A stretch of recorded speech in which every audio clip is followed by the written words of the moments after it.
Kay, pronouns they them in somewhere in the USA, has a question about what are they without a soul? So welcome, Kay. How are you? Hi. I'm doing good, thank you. Gosh, there's so much I want to say. I do want to start with thank you to both of you for the work you do here. I've been watching this channel for a good bit.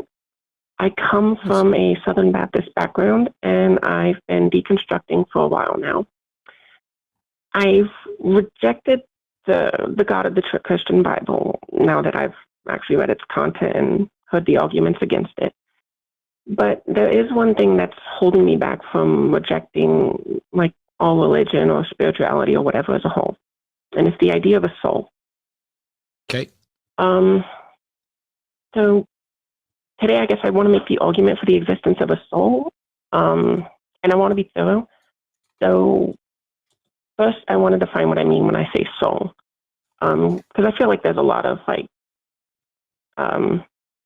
disagreement on that. Like there's a lot of vagueness that comes with that because of different religious beliefs. But scientifically, we often use the words like consciousness or mind. And theistic perspectives tend to use the word soul to kind of mean the same thing, I think. But because I wouldn't say that science has a concept of what religion calls the soul. So, for example, every characteristic that's been attributed to a soul falls into one of two different buckets. It's either an identifiable function of a brain, or it's not identifiably real. What property of a soul can you point to or identify? Well, I feel like that kind of like the word soul has a lot of baggage to it because of those beliefs. But like if we take all that away, like the different. Do you believe in a soul, I do. Or are you arguing for a soul that survives death? I am not arguing for a soul that survives death or is immortal or anything like that. Don't take this the wrong way, Kay, but if that's the case, then I don't care. Because the thing that's left is essentially metaphor about, the human metaphorical spirit and something like that. If you're not arguing for something that survives death, then I guess I'll let you state what it is that you're advocating for, but I don't know what use the concept of a soul is if it doesn't survive death. Okay, well, here's what I've kind of written down to make sure I kind of phrase my argument right. If the soul does not exist, then what am I? If life is a property, then why am I a singular object? Like, I don't feel like consciousness quite does that concept justice. And I feel like there's something missing in there that the word soul does cover. So can you distinguish for me between the word soul and the words consciousness, personality, mind, individuality, any of those things? Are those distinguishable things for you? In my understanding, they are distinguishable. I don't know if I'm going to be able to put that into words so easily. But I guess you don't really have to. Consciousness can be okay. I'm sorry, I didn't mean to cut you off. We can say, I guess consciousness is like we can see a lot of things are conscious. We can say dogs are conscious. We say plants are not conscious. Humans are conscious, but we're kind of deemed to be conscious in a different way than most other things. Why would you say that? I guess maybe it's just the old ways of thinking from religion of humans are special and we have souls and animals don't. I don't know. Oh, so for clarity, whatever you're describing as a soul, you think humans have it and other animals don't? I would say there's no evidence because we can't talk to the animals, and I guess we really can't. Well, I guess that's what evidence is there that we have it? I mean, this isn't just because you can't talk with animals. Just because you can't get animals to talk back, which is not even necessarily completely true. you're saying there's something special about humans that other animals don't have. Do you accept the model of evolution to explain the diversity of life? So I do accept the model of evolution, but I'll be honest, I feel like that kind of gets away from the, I guess, argumental point I was trying to make. I don't know how, because if your case is that humans possess something that you could describe as a soul, but other animals don't, then where in the evolutionary lineage did humans get a soul that other animals don't?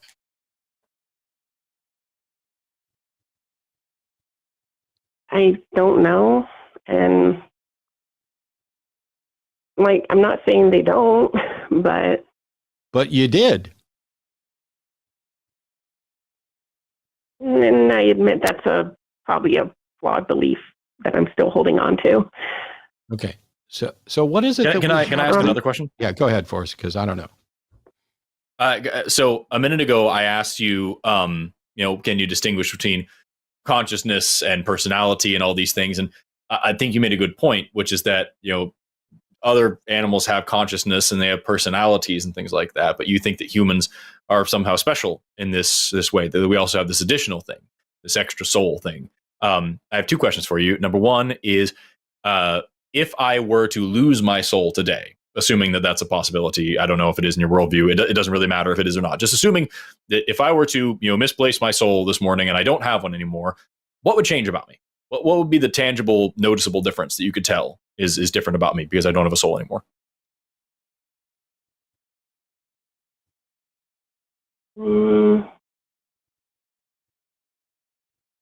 Yeah, I don't have an answer to that because I don't know. And right. There's something specifically about it that I can't get past.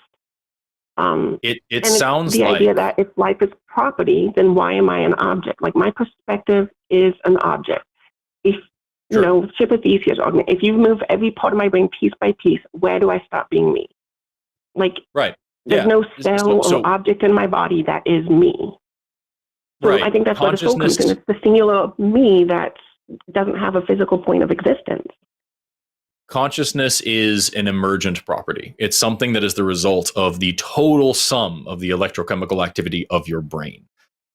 So like to say that, for example, water, oxygen and hydrogen, if you have two hydrogen atoms and one oxygen atom just laying around on the ground, they are not going to behave like water. When they are combined into a molecule together, they take on a particular shape, which gives them particular properties, which causes them to behave like water. They take on properties, new abilities that are greater than the sum of their individual parts. And when you get a lot of water molecules together and add a moon, you then get tides, which are a totally new thing that oxygen and hydrogen don't have by themselves. They don't have tides. They don't do that thing. But when you have all of these individual molecules together and also an extraplanetary body floating around, this natural satellite that's very big and very close, all of a sudden, you now get new properties that weren't there before, greater than the sum of the parts. Same thing goes on with your mind and your consciousness and your personality and all these things. Your personality isn't just a thing that exists by itself. I've said this exact thing 3 times in this show, and I'm sorry to keep saying it, but like, you can't go get a tablespoon of mind or consciousness or personality or anything like that. It is unique to you because your brain is unique to you. Your life experiences are unique to you. Your ideas and the ways that your life has shaped your ideas and your outlook, your language, it shapes the way you see the world. All of these things are all unique as your fingerprint. And that sounds like what you're describing when you talk about the way you talk about a soul. It sounds like it's just that, your unique self, what makes you you, which lots of other non-human animals have. And I'll grant that, like, we have it in a really expanded way, but it sounds like the big hang up here, it isn't that we have this thing called a soul, isn't that we have evidence for this or that, because you've admitted that there's no evidence for these things. Is really hard. It sounds like the big hang up is that you feel, don't take this the wrong way, not special anymore, that you are now just an animal, that you are now just a collection of parts, that you are now just an object, a physical thing that happens to have some thoughts And you're trapped on this concept of like, but I'm me, damn it. I'm not just a thing. I'm not just an object. I'm not just matter. I'm fucking special. And yeah, I think you're a special person. I think you're awesome because you're you. But that doesn't have anything to do with magic. And it certainly doesn't have anything to do with the soul. And if you admit that there's no good evidence for this thing, I don't understand why you're holding on to it beyond just the need to feel a little bit more special than the universe around you. The reason I guess I'm having trouble letting go of that idea is because I can't, like I said, there's no physical part of me that is me. Like, I exist, I am a thing, I am here. I don't know what that means. But if you go digging around, there's no point of, there's no like physical point of existence that is, there's no object that is me. Your brain. Your brain is you. Your brain, and to some extent also your gut microbiome and your endocrine system as a whole. Your body. Just you have 11 organ systems that are working together to make you.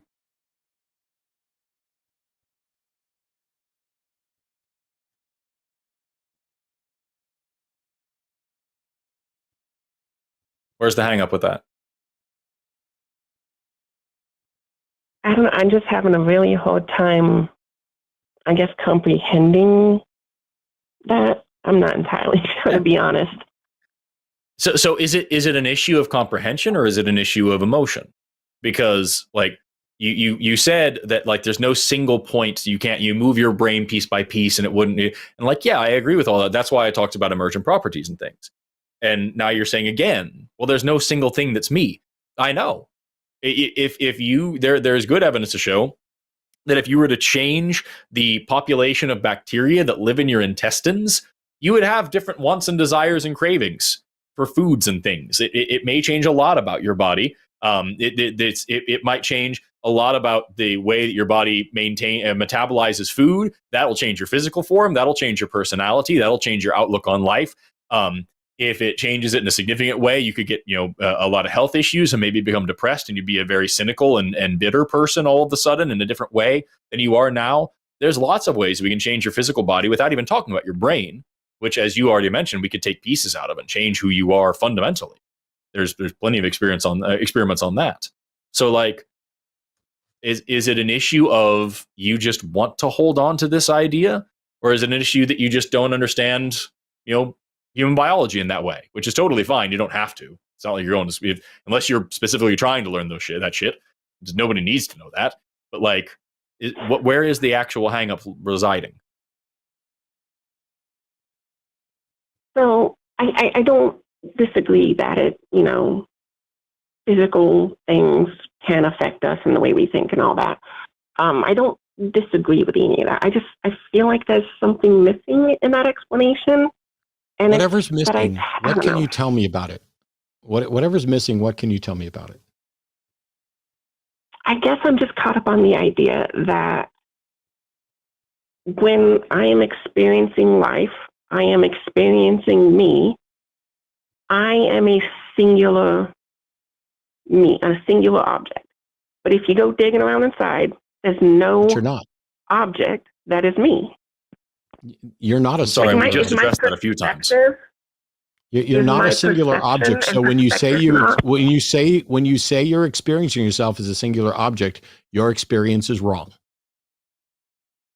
Also, I'm sorry, but I did just answer that question a couple of times in a couple of different ways. I'm not saying I was right for sure, but like, I apologize. I'm just having a hard time understanding that, and I can't seem to get away from that concept. But I apologize if I'm explaining it poorly. No, it's okay. I just want to make sure that I'm not like, I want to be careful because we sometimes in the show, I'm not calling you dishonest. I'm just explaining that sometimes people will be dishonest and they will just ignore what the hell we just said and just restate their question.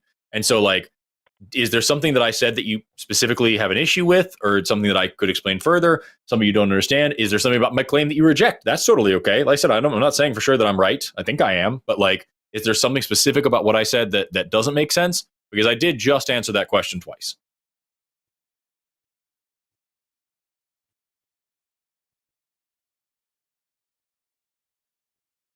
I don't know. I may have to just think on this more or think of a better way to explain it. But I guess Okay. I'm stuck on. It also says here that you're calling in as a theist. So that means you believe in a God. You can't get rid of this idea of a soul, but you don't believe the soul exists outside of the body. I mean, So what God are you believing in? I don't know. Like I said, I grew up Southern Baptist, and I've already How, rejected how can you the believe Christian in God, that something idea. and not know? I I- mean, if you say you believe in a Well, God, that there's means a you lot that I have some don't know. They could have a vague idea of a god and not be Yeah, able to but- let go of that yet. It's more spirituality, I guess, that I kind of believe in, that I'm having a hard time letting go of. The idea that there's Fuzzy faith bridge. something more.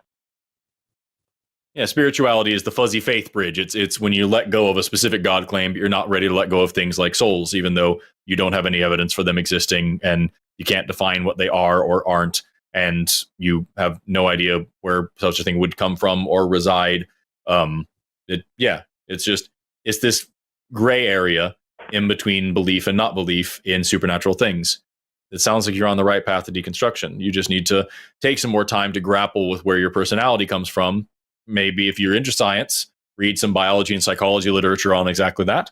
And if you're not into science, then accept the fact that literally every other person, 8 billion people on this planet, also have their own independent lives and experiences that are completely unique and distinct from yours. Most of them will never know that you exist, and their lives are going to be rich and full and vibrant and weird and all these things, just as yours will be and has been probably. That's just part of the package. And even if you don't understand it, it doesn't make any sense to then insert a magical claim in there when we have evidence all around of people just being people.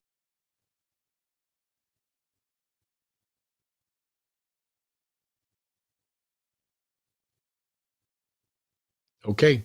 I guess I'm just going to have to think on it more. But thank you. Yeah. And, Sure. and try to figure out, I mean, if you're going to call in as a theist, because that's saying essentially you believe in some sort of God, maybe try and get some characteristics jotted down for what God it is you believe in it. Because I personally have a difficult time saying I believe in X. And then if somebody says, what's X? Saying, I don't know. Like there has to be something conceptual there. And I get it. You kind of went down that road to say, well, I think there's something more, something greater. But that's all language that doesn't describe a thing. It is as vague as possible. It is whatever. It is basically saying, I have no idea what the concept is, what evidence there is for it, why I believe it. It's just this nagging, indescript or nondescript, ineffable, untestable, unfalsifiable thing. And it's also kind of weird because, you're like, oh, this concept of the soul, what am I without a soul? Well, if you are not a soul and you've never had a soul, then you are exactly what you were before you realized you had been taught something incorrect about yourself. You're still just the same as everybody else in that regard. But yeah, I don't know what a soul means. I don't care about like a metaphorical human spirit. Cool. We've got spirit. Yes, we do. We got spirit. How about you? I'm okay with that. But when we start talking about souls and gods, those things have at least somewhat normative usage that we have to be in the ballpark of. And so to say there's a soul, but it doesn't exist outside of the body at all. Okay, that I think is a deal breaker for whether or not it should be called a soul. And similarly, while not every proposed God needs to fit the God of classical theism in its entirety, if your God doesn't have the basic characteristics of being a thinking agent that has incredible power, like universe creating power, I might as well say my cell phone is my God, and then people be like, oh, I believe your cell phone exists, therefore God, there's some bare minimum of a threshold for a soul or a God before I think it's useful to kind of dig in on.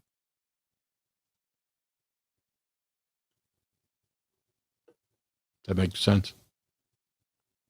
Kay, you've been incredibly sweet and patient with us, and I really appreciate you calling in. And I hope that you think about it more and call us back sometime. Thank you. There's kind of one thing that was in my mind that I thought was going to be part of my argument, but I guess we didn't get to. If you don't mind, if I ask that question. Go for it. So it's a bit of a God of the gaps argument, but if we see a thing that we can't explain, at what point do we declare it as supernatural instead of saying we just don't understand it yet? Like we never declare something as supernatural until we, one, demonstrate a mechanism to identify supernatural things, and two, use that mechanism to confirm that it is supernatural. At no point does we don't have a natural explanation justify asserting that it's supernatural.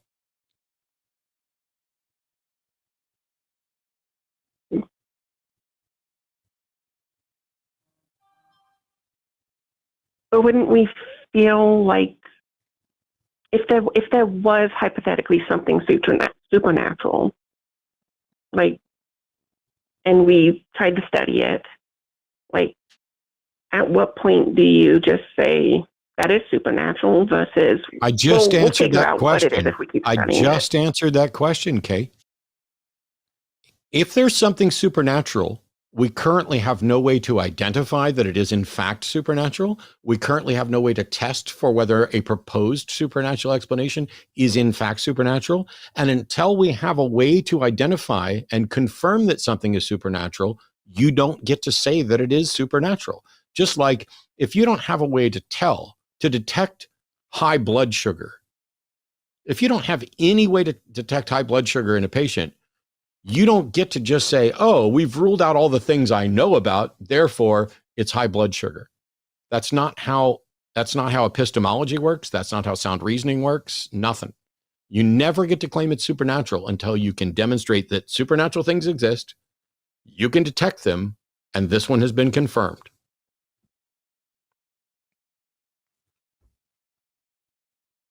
Okay. I guess that's all I had today. Thank you. Cool. Thanks, Kay. Thank you, Kay. All right. We got I got to hand it to them. They, you know, it is, I think that Kay was very brave. And I think that they were asking tough questions for themselves, and they were dealing, and even though both of us would answer a question and then they would ask again, I think that was showing that just how tough of a battle this is that they're dealing with. They were very sweet about it. And I hope that they go back and rewatch this call. Yeah, it sucks. And I hope that they go back and rewatch this call and maybe kind of grapple with what we're saying a little bit more and come up with some more specific questions and more specific definitions for next time. Because I think they're almost there. And then they've got a lot of work left to do. You've got to dig in. Like it's Kay struggling with a lot of leftover thoughts that are kind of jumbled together. And I'm different from some people in that I don't know how I could possibly say that I believe something if I can't put some sort of description on what it is that I believe. Because in order to believe something, that means I have to be aware of it and convinced that it is in fact true or likely true. And that's why when somebody's like, oh, do you believe in a God? No. But that's not the same as saying I believe every God claim is false, because I don't know how anybody could say that when they are unfalsifiable and untestable for some of them. Hey, come on, man. We gotta promote that clip we all just watched. Well, I'd rather not shill. Okay, well, Daddy has a $2,000 a month Red Oak habit, and I am your production god, and you will shill when I tell you to shill. Dance for me, baby. Go, God damn it. Why did my life come to this? Go to patreon.com/call-the-line and donate. God damn it. This is what happens when we let live chatters write our scripts.